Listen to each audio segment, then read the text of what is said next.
Lala, you reached out to Raquel. It was just kind of a shock at first where I'm like, wait, you reached out? I think everyone thought it would have been me. I'm like a Sour Patch Kid. First I'm sour, then I'm sweet. Yeah. And I did feel, as strange as it sounds, I wanted closure from Raquel. Hey, Raquel. I'm sure I'm like the last person you expected to hear from. I'd like to have a conversation with you at some point if you're open to that. I don't even know what the next step would be. Like if she responds, like what the f are you even gonna say to her? It just felt like I was fixated on that one part of the reunion of her saying, if I tell the truth, I won't have anyone. He's asked me to not disclose all this information. And if I just like went and betrayed him, then I'd really have nobody. I'm not saying that like she was innocent in all of this, but if this is true, he made her feel like he was saving her and that everyone else was evil. He painted a beautiful picture for her, and all of it was a complete illusion. It didn't even exist. But at the same time, I also needed to know how you could sit across from me and call me a mistress. People were calling you a mistress. Disengage, bitch. All the while you did what you did. And like you have made people think that I bully you for many fucking years. You know, I'm sorry if I maybe came for you in a really vulnerable moment that you created. I wasn't your best friend. I was 25. I thought you were a no-name. And then I met you and hated you. But like you owe me the courtesy of saying, I'm really sorry. But no one's reached out. Like, get your story straight. Have you listened to Rachel's new podcast? Didn't listen, won't listen, will not waste my time. But you heard stuff about it. I saw it. She said she chose not to come back to the show because she didn't want to have Ariana see her person in love with someone else. So it's like she was doing Ariana a favor. She said that? Ariana is a fucking thriving bitch. She ain't looking back and she don't care. I don't think she gives a shit about my feelings whatsoever. I think that a publicist told her that that's the right strategy to use going forward. Also, you didn't behave in a way at all last year that would have supported that kind of narrative. Right, you were so upset about Ali, that you were so, like, at times maybe it had bothered you, but that wasn't the whole thing. And also, like, if that's the truth, then hi, Rachel, do you have something you wanted to say to me? Because I would love to hear your thoughts on the way you behaved when it came to me and Tom, because it seems that you got that one figured out. So if you're not going to like lean all the way into that, then you should probably shut up about it. As far as she shouldn't have like come back and film, like whatever, like to each his own, but you know, everybody on every Bravo show is going through things at any given moment. But the cameras keep rolling, and because that's what we do, to capture those tough times and the great times, but also the tough times, right? Yeah. I think it was a mistake not coming back, but it's tough to argue with someone who says they just don't want to do a show anymore. Well, it's like if you don't want to do the show and you want to go away and you want to distance yourself, then like go do that. You know what I mean? Like don't like start a podcast where you're going to sit there and talk about it all the time. Like, you know what I mean? Yeah. I'm curious what episode 10 of her podcast is gonna be, because everyone's gonna get real tired hearing her just talk about Tom Sandoval. Sounds like such an interesting podcast. Before filming this season, Tom Sandoval's childhood friend unexpectedly passed away. I knew Ali, came to visit Tom, super nice. Tom loved him like a brother, obviously. They were just like so close. He was so protective of Ali, and like they just had like always the best of times together. He'd always come to music festivals, so you know, everyone gets very close those nights at music festivals and chats, so it was hard for sure. I knew that this was going to take a huge toll on him, losing someone so close to him for so long in his life. I felt like I wouldn't be a human if I didn't reach out and send my condolences. And I think honestly everyone pretty much in the group around then did. Even Ariana did. I literally messaged him. I said, Tom, I don't even have words right now. I just want you to know we are all sending you our love and condolences. Please reach out if you need us. I want to make sure you're okay. Didn't hear from him. I didn't get a response either, but No one did. I didn't want one. I didn't even need a response. It was just when the response was him blocking me. Then I looked on Instagram, blocked me, blocked Shenanigans, my sister, blocked Summer Moon. I was like, Yeah, that's oh. a bit.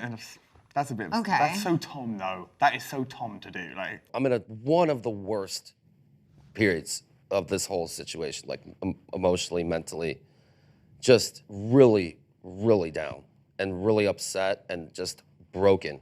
I'm scrolling through constantly and I see like Scheana with like another podcast episode, like, you know, interviewing my gardener's nephew, like to talk to me about like my fucking sleeping habits and how that like is the way a narcissist sleeps and all this shit. And I'm like fucking over it. And then I get a text message from her about like, oh my gosh, let me know if you need anything at all. We're here for you, Tom. I'm like, yeah, I need you to back the off for like 24 hours. Like, stop obsessing over me. I mean, it was kind of a weekly topic. right, everyone on was the saying podcast. shit. Everyone was talking shit about Tom on their fucking podcast But that week. it did stop after that happened. That's why I was fucking pissed. Obviously, you can hear it. I'm like going back there emotionally. I was super upset. I was insulted that she had texted me, let me know if you need anything, as I'm scrolling through and hearing her and like Brock like laughing hysterically, calling me and Rachel like dumb and shit. You gotta be fucking kidding me. The memes are fire, though. The memes. There's a lot of them. That was just his way of being like, fuck you. Like, I know I messed up, but like, I've needed you more than just you reaching out because my friend died. So kind of, you don't get to be here for me now when you haven't been here for me. But with what he did to Ariana, he didn't deserve for any of us to be there for him during that time. So I think that was just his way of saying, you, I don't need you. I don't block people ever, really. But when I do, I just hit block account and any accounts associated with it or associated with this name. I would do that so like if people were trolling me, like they can't just start another account and like do it again. For some reason, I guess that blocked like Summer Moon's account. Summer Moon, Brock, my sister Justice, the podcast, we all got blocked. She's still blocked? No, I don't think so. Summer Moon? No. Unblock her. Dude, I don't, no. I unblocked everybody.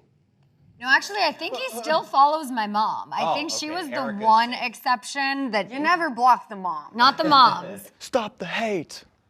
Just kidding. I had time for a joke. Since your separation, you and Schwartz have adjusted to your new lives, co-parenting the dogs, visiting his apartment. Want to chill for a sec? Sure. What do you think of his new place? I mean, I really did everything for that man.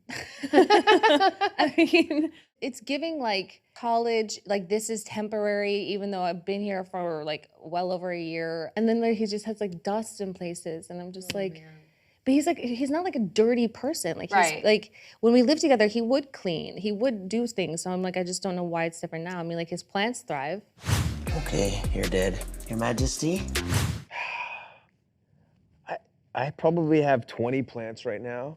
I try not to bitch too much. I'm grateful to have an apartment and a roof over my head, but aside from all the sadness with getting divorced, like going from a beautiful dream home, like your sanctuary where you're the kingdom of your castle, and like kind of being relegated back into an apartment, it really sucked. Having the plants in there somehow made it feel more like a home. My only friends. My only friends now. He doesn't even want to sleep in the like main, primary room. He still wants to sleep in his depression chamber, as he calls it, like amongst the workout equipment and like this like little uncomfortable bed. He's just It's bad for your neck to like watch a TV that's just like on the floor. I just feel like if you make your space nice, you'll just be happier. But it's just, I feel like he just wants to view it as like not a permanent situation. Is he waiting for another Katie to come along and like rescue him? Because what in the heck? I feel bad like saying this, but it's true. Like now you got bugs. I hate it. Why? Hold it. No! Don't squish it. No, don't squish it. I have a great appreciation for all life, animals, insects. I prefer like reptiles and amphibians personally. Shout out the dog. I know he's up there looking down on us right now. By the way, I'm pretty good friends with the new homeowner. And I told her, I was like, actually I buried my lizard in the backyard and it freaked her out. But I went to a insect convention with Kyle Chan, and he bought me the Beatles as a gift, as a little way to make me like warm up the apartment. I kind of fell in love with them. They were great. Their name was Billy Burton Branded. I thought it was cute that he named her after his brothers. I mean, there's 3 of them. It's perfect. But I'm just like, at the same time, he can be such like a little boy. Yeah. I just don't understand why he let them go. I got him like a little terrarium, and it was nice for a while, but they were constantly trying to escape, and eventually I just let them go. And they were eaten by a bird immediately. That's not true. They are thriving. I feel like he murdered them by letting them go. Well, yeah, I'm like, I don't think they belong on the streets of North Hollywood. I just don't think that's the best place for them. But it's like I go out and visit them. For the first like 2 weeks, I would throw, I had read that they like carrots, and berries, and nursery rhymes. Occasionally like French fries, but I didn't do that easily because I love all living things. I have a no-kill policy in my apartment. I let catch and spiders release. I let everything go. I don't even kill ants. There's a few times the flies just pushed me to the fucking limits when I was having a bad day, and I had to swat them, just constantly buzzing around my ears. Other than that, though, I'm really proud to say that my TV in my living room is no longer on the floor. Really? Yeah. He hung it up. Yeah. It's literally directly next to his tonal, though.